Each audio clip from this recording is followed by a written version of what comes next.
Hello and welcome to the Redmen TV. I'm joined by Will from LFC Focus once again. Yes, we have the coolest little dancer in the background. How boss is that like?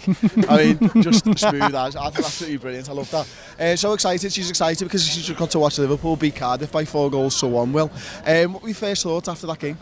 That it was a weird one, really. I think the 4-1 scoreline in some ways flatters us because there were periods in the game where it did get a little bit edgy and it felt like Cardiff might have got back into it. I think especially at 1-0 and at 2-1, of course. But there were times when we essentially just felt like we were walking it, especially that last 10 minutes where I feel like they did just fall off, didn't they? They absolutely did. And you know what I've wanted to see so far this season and what I wanted to see more of, and I may have mentioned it the other day, is Liverpool just taking the ball off the opposition and deciding, do you know what, we're going to hold on to this ball for 2 minutes, 3 minutes, and we're going to have a shot at the end of it. And we got to see large periods of the game today where Liverpool were just encamped on the edge of their box, happy to pass it around, utilising the midfield, utilising the defence, and Cardiff had dropped like 2 midfielders into that defence. There was 6 of them. We had a great view of that in the main stand-up there, and you could see that it was going to be difficult for Liverpool, but when they push forwards, ultimately when they get their first goal and they start to think they can get a draw, Liverpool punished them being lethal on the break, which is what we've seen from this Liverpool side for the last 18 months now. Exactly, yeah, and it's all about game management, which is something that was missing so much during the first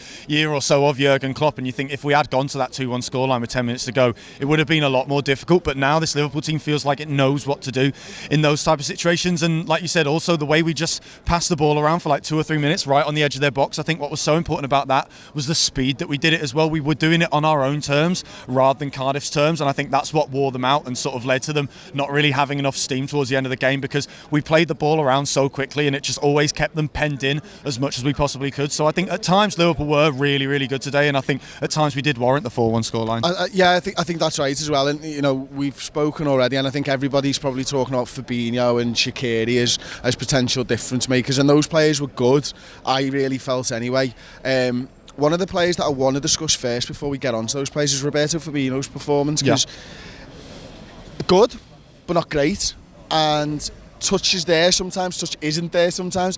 It's a very strange one for Bobby today, wasn't it? There were a lot of sort of flashes of quality from Roberto Firmino, and it was kind of similar for I think most of the front three players over the course of the game. None of them had a sort of game where they bossed it all the way through the 90 minutes, but they did occasionally have like 5-minute periods where they'd be on the ball an awful lot and making things happen, and Firmino was definitely like that. It was a bit different to what we usually see from him, where he's the one who's setting the tone. I think it is different having him in that slightly withdrawn role. I think he isn't quite able to influence the game as much, but at certain times his sort of his passing ability really shows through. So it wasn't his best game for Liverpool, but I think at the end of the day you can't expect it to be 100% from Firmino every week, and Salah and Mane surely bailed him out. That's right, and listen, you know, he gets on the ball so often, and we're so close.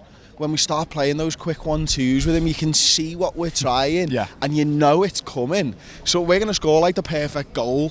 One of the, I think Arsenal have, to be fair to them, have scored a perfect goal this season already. But we are going to score a perfect goal, and it's fractions away from being right at the moment. And I think you're right. I think he is struggling with this role. Not struggling, but he is finding it different. It's going to take time, yeah. And like you said, it's the perfect goal will eventually come for us. And we always just think about those last few months of last season where things were absolutely perfect and we were playing absolutely incredible football. But earlier on, even last season, we were a little bit like this, where we knew the quality was there, we knew what the team was trying to do, but it was always that one final ball that wasn't quite there. So I think eventually it will come, and I think as the season goes on and as the games get bigger and we get round to the bigger Champions League matches as well, I think this team will start to click once again. We've already seen signs of it. That's it. It's mad, isn't it? Because every game's got this level of importance to it now that you feel like the season is going to take forever. We are still very early days in the league season. That's only our 10th game.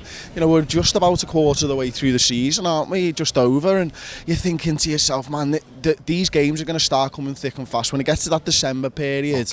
And we're going to be thankful that Jurgen rested players, because today you make those 3 changes. You bring Lovren in, you bring Lallana in, you bring Alberto Moreno in. And I said to one of the lads, I think we were having a pint beforehand, and I trust that those changes are good enough to beat Cardiff, and ultimately they were.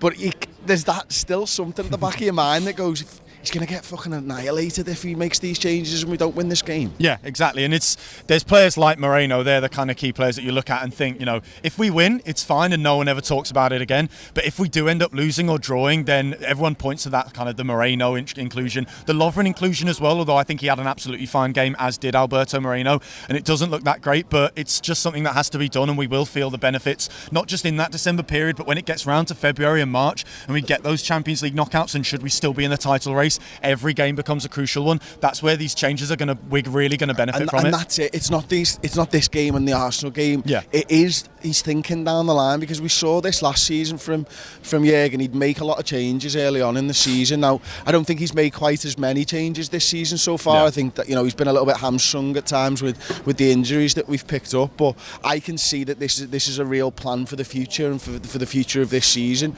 and you make those changes. I didn't think Alberto Moreno was bad today by any stretch of the imagination.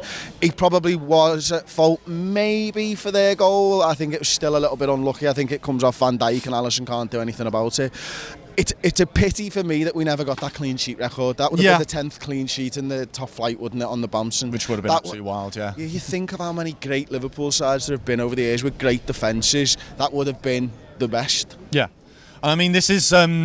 there was some sort of defensive record we broke the other week, which was like the first time we'd ever done it in 126 years, something about clean sheets and all that kind of thing. So this clearly is one of the best defences Liverpool have had. Maybe not in their entire history yet, because it remains to be seen whether they can do it all the way through the season. But in recent years, we've never really seen a Liverpool side that's been this difficult to break down. And it does take like a mad deflection or something like that to actually get past this Liverpool team. And even after that goal, the defence didn't really crumble at all. They looked absolutely fine with anything that Cardiff tried to throw at them, and that's going to be so important later on the season, especially when the players do get a little bit tired in that December-January period. Yeah, absolutely. And I just started, when you were talking, I just started thinking back to some of those great Liverpool defences, and I remember there was one from the 80s, I think, where they conceded like 18 goals in a 40-game season or something like that. I think we're on course now for 16, 4 goals conceded after 10 games. Which is bonkers. And if you extrapolate that to 40 games, then that's 16, isn't it?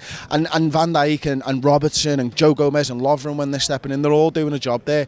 The midfield, again's key today, though, isn't it? That Fabinho and Wijnaldum link in the middle, that two-man midfield just seems to really suit both of those players. It just seems to really, really work. It's something that it feels like they've almost stumbled across, and those players just really do complement each other, and it kind of been something that was planned over summer, because I think none of us really saw Wijnaldum as even being a key squad player, let alone being like one of the best defensive midfielders we've got at the club at the moment. This is exactly what competition for places does. Yeah. It improves the level brings of the all best of them. out of those players, because people were talking about Wijnaldum leaving the club over summer, but he's got, to be fair to him, he's got his head down, he's done his absolute best, and he's become almost undroppable for Liverpool at the moment. Shouts he's player of the year so far.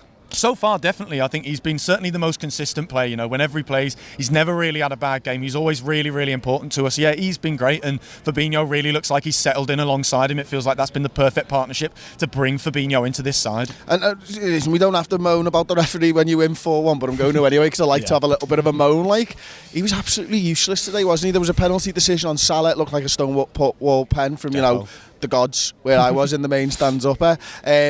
Just some really baffling decisions by the referee today. Some really, really weird ones. Yeah, it just felt like he never really had control over the game. Like there was that one bit where one of their players, their number 3, was all over Mohamed Salah. And at the end of the day, Mohamed Salah, he just lashes out because, what can you do? He's been wound up by this Cardiff player, and the free kick goes Cardiff's way, and you see Salah go up to him afterwards and be like, what am I supposed to do? Because they're all over me at the moment. And I think the referee just didn't really get it right. And on another day, like you said, if that was 1-1 or something like that, we'd be absolutely fuming coming out of the ground. And it's just fortunate that it ends up being 4-1, and it's a small footnote on the match report for the game. And hopefully it doesn't carry on like that. Well, that's it. And now we've got a weekend of football to look forward to. We know all our top 6 rivals are playing Sunday and Monday.